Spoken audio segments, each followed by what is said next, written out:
RTO परिसरातील अश्वमेध नगर येथील रोहित ज्वेलर्स या दुकानाचे ज्ञानेश्वर सुधाकर माळवे यांना पंचवटी पोलीस ठाण्याच्या पथकाने अटक केली। नागरिकांची लाखो रुपयांची फसवणूक केल्याच्या प्रकरणी त्यांच्याविरुद्ध गुन्हा दाखल करण्यात आला असून अखेर पोलिसांनी तांत्रिक माहितीच्या आधारे ज्ञानेश्वर माळवे यांचा ठाव ठिकाणा शोधून काढत त्यांना 5/8/2025 रोजी पंचवटी पोलीस ठाण्याने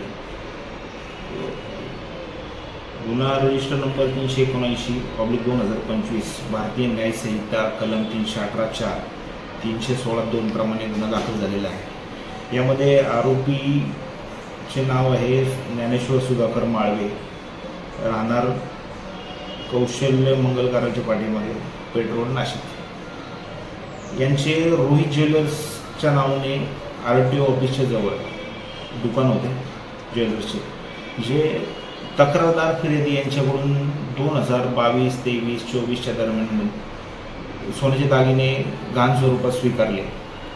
सदर दागिने स्वीकारल्यानंतर काही रक्कम तक्रारदाराला गरजेची होती, त्यांना दिली।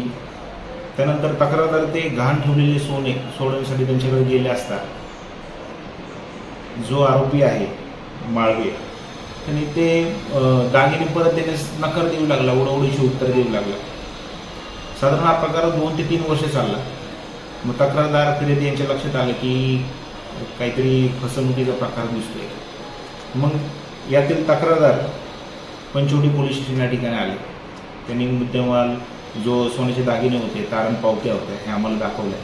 त्यानंतर माननीय वरिष्ठ पोलीस निरीक्षक गजेंद्र पाटील सर यांनी तात्काळ गुन्हा दाखल करण्याच्या सूचना दिल्यानंतर वरीलप्रमाणे गुन्हा दाखल झाला। सदर गुन्ह्यामध्ये एकंदरीत 18 तोळेच्या आसपास जे सोन्याचे दागिने ते गहाण स्वरूपात स्वीकारलेले आहेत। आरोपीला आम्ही विचारपूस केली, परंतु मुद्देमालाबाबत विचारपूस केल्यानंतर तो समाधानकारक उत्तर देत नव्हता। त्यामुळे त्याला आजच्या तारखेला त्याला अटक करण्यात आलेली आहे पाठीच्या दरम्यान। त्याला आज पोलीस कस्टडीसाठी आम्ही मान्य कोर्टामध्ये हजर करत आहे आणि सदरचा मुद्देमाल 18 तोळे आणि जवळजवळ 8 लाख रुपये किमतीचा आहे आणि कस्टडीमध्ये मग त्याच्याकडे ते सदर गुन्ह्याबाबत अधिक तपास करून उकल करण्याचा प्रयत्न करत आहोत।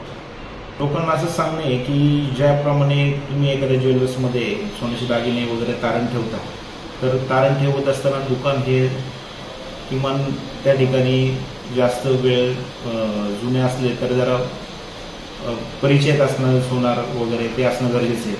त्याच्याप्रमाणे सोनाराच्या दुकानामध्ये जर दागिने तारण ठेवले असेल तर शक्यतो तारण पावती घेणं गरजेचं आहे, ज्या अर्थी तुम्हाला पुढे सदरचे दागिने मिळवण्यासाठी प्रयत्न करता येते। त्यामध्ये तक्रारदार जे आहेत ते महिला तक्रारदार आहेत आणि जवळजवळ आणखी 11 साक्षीदार आहेत, ज्यांचे मुद्देमाल आहेत, कानातले टॉप्स असतील किंवा गळ्यातील पोत असतील, असे जवळजवळ 11 साक्षीदार आहेत आणि आणखी साक्षीदार येण्याची शक्यता आहे। त्याबाबत आम्ही अधिक तपास करत आहोत। तक्रार वगैरे करावी। अद्यापर्यंत 11 साक्षीदार आमच्याशी संपर्कात आहेत। त्यांचा आम्ही त्यांच्याकडे तपास करून त्यांचे स्टेटमेंट वगैरे नोंदवण्याचे काम चालू आहे।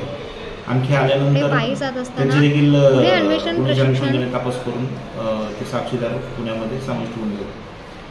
थँक्यू। आम्ही थोडंसं नडलो होतो म्हणून त्यांनी 25,000वर मी पोत गहाण ठेवली।